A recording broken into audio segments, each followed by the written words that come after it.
என்ன சார் கொஞ்சம் பிஸியாக மீட்டில் இருக்காரு. அதான் நான் உன்னை இப்படி கூப்பிட்டு வந்தேன். என்னாச்சு நம்ம மேட்ரு? அவர் அந்த இதுக்கு ஒத்துக்க மாட்டேறாரு. நான் நல்ல அமௌண்ட் தான் தரேன்னு தானே சொல்லிட்டேனே. அங்கே தான் பிரச்சனையே இருக்கு.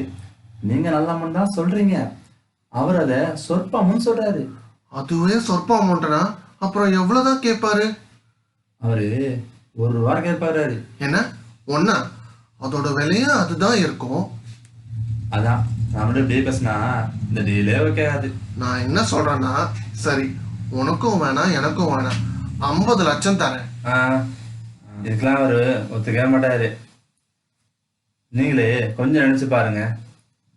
அவர் சர்வேரை கவனிக்கணும், ஆணையருக்கும் கொடுக்கணும், அப்புறம் தாசில்தார் வேற வைக்காரு.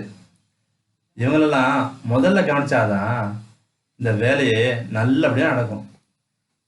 நீங்கள் கேட்குற பட்டா புறம்பு காந்தா கூட பரவாயில்ல, நீர் இருந்தாலும் பரவாயில்லை, ஆனால் அது கோயில் இடம். அது கோவில் இடங்கிறதுனால தான் நானும் யோசிக்கிறேன்.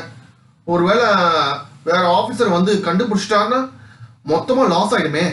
அதே நேரத்தில் நீங்கள் வளைச்சி போட்டிருக்கிற மொத்த இடத்தையும் பாருங்க, அது 11 கோடி இருக்கும். மறுபடியும் மீட்டிங் கொடுக்க முடியுமா? கேட்டு பார்க்குறேன். ஒரே ஒரு கொஸ்டின். தாசில்தார் மற்ற ஆபீஸ்லாம் நான் பாத்துக்கிறேன், இவருக்கு மட்டும் என்ன கேட்பாரு? எனக்கு ஐடியா இல்லை, நான் மீட்டிங் கொடுக்குறேன், நீங்கள் பேசுங்க. இப்ப பார்க்கலாமா?